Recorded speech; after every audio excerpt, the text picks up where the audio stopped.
and you're listening to Snez with Wellbeing Wednesdays. We're in the second half of the show, and it's lovely to have you join me today. And we are talking about all things health and wellbeing and giving you some tips in particular to navigate over this Christmas time. Now, this next question that I'm answering came from someone during the week about how to lose a couple of kilos quickly without exercise before Christmas. Now, firstly, is that possible? Absolutely it is. But secondly, I'm going to answer this question because it is coming up for a lot of people wanting to feel a little bit better for their Christmas holidays or for Christmas Day. They want to look good in something that they've chosen to wear. And it is that time where it becomes a little bit more urgent. There's only a couple of weeks left, or 11 days actually, and we don't necessarily have the time to jump into the gym and do big, long workouts. So what can you do? Now, I generally don't like to answer these questions purely because I do not promote quick weight loss and get fit quick schemes. I'm completely anti-dieting, and so would never recommend something like that. However, I do know that there are some changes that you can make that give you a pretty instant return and make you feel better. How do we shift a couple of kilos? And it isn't diving into severe calorie restriction and going down to eating bare minimum on a day-to-day basis. That will not work. And in fact, if you attempted to do that now, what would actually happen is that you would probably able to sustain that for 6 or 7 days, and you'd be sort of 4 or 5 days out from Christmas, and then your hunger would just take over and it would end in a big binge that would probably see you eating everything and anything, and then would translate into feeling bloated and probably feeling worse on Christmas Day. So we are not going to be talking about severe calorie restriction. That's not where this is going, but I am going to give you some healthy tips that will make you feel a little bit less bloated, make you feel lighter in your body, and feel better about yourself. So my first tip, and I feel like I've spoken about this almost every week. So if you are a regular listener and you are not drinking water, adequate amounts of water, I'm here to remind you again. But by now, you should definitely get that one of the best health tips is to increase your water intake. And that will definitely help you here to feel better for Christmas Day. So by drinking water, you're going to hydrate your body. You're going to have more energy, which means that you're going to be able to do more, plan your meals out better, and make better decisions rather than feeling sluggish. So that is an instant fix. The other thing that increasing your water intake is going to do is make you feel fuller. And when your body does send that signal for thirst that you may be mistaking for hunger, you may be able to actually knock out some snacks or nibbling that you may have done by simply drinking some water. So water is the first tip on the list of how to shift a couple of kilos quickly without exercise before Christmas. The second thing is about getting more sleep, which can get tricky at this time. I know I feel like I'm burning the candle at both ends at the moment, trying to get everything done. However, prioritizing sleep and trying to get at least 7 hours, forget the 8 luxurious hours that are ideal, even 7 hours every night, aiming towards that is going to help you. So when you sleep more, you generally eat less. You are more rested, you have more energy, so therefore you're not looking to sugary foods to give you that energy rush and to keep you going with enough energy throughout the day. Also, lack of sleep directly affects the hormones that make us feel hungrier more often, and that make us feel that we need to eat greater quantities of food to feel satisfied. So that is definitely the second tip. Now, the third tip is going to be about reducing quantities of food, but I'm also going to give you some tips on changing up what you should be having. So when we're talking about reducing quantities, even if you're reducing a quarter of your intake or a fifth of what you would normally have, so if you're having muesli for breakfast, for example, and you feel like it is too much, then you're going to take out a couple of tablespoons or a tablespoon of what you would normally have. We're not going to reduce the food intake any more than that. So it's not like you're going to halve or eat a third of what you generally eat. We are going to just remove a quarter of your intake and just see how you go. Now, a way that you can test whether that's going to be effective for you is to have be mindful and take note of how you feel after you eat. So if you've had breakfast at say 7:30 in the morning or at 8 o'clock in the morning, 3 hours later, that food should be used up and you should be hungry again at about 11 o'clock in the morning. If you're not, then you know that that food intake was too big. So that's where you can reduce down.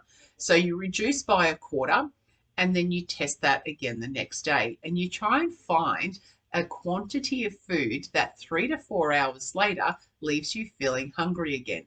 So that's the same with your snacks and the same with your lunches. So if you have a lunch at about say 12:30 and you're not hungry again until 7:30 at night, that was way too much food and that is contributing to bloating, it's contributing to water retention, and it's contributing to weight gain. So that is definitely something that you want to do, is reduce your quantities so that you feel hungry again in 3 to 4 hours. So my first 3 tips are drinking more water or increasing your water intake, getting at least 7 hours of sleep, and reducing the quantity of your meals.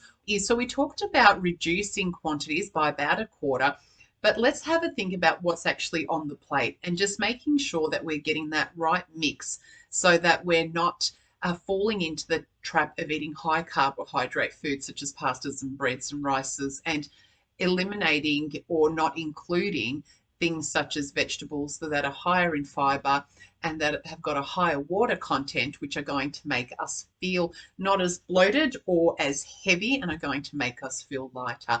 So definitely thinking about adding more fruit and veg to your dishes, whether it be fruit to your breakfast or to snacks.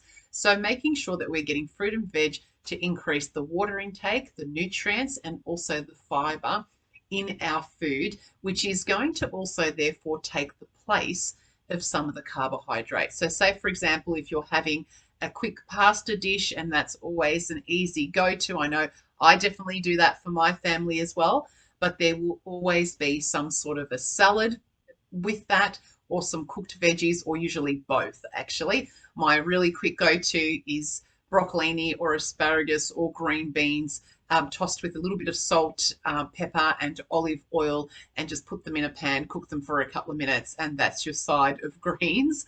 And then definitely just green salad mix, cucumber, capsicum, tomato, whatever you want to put in there.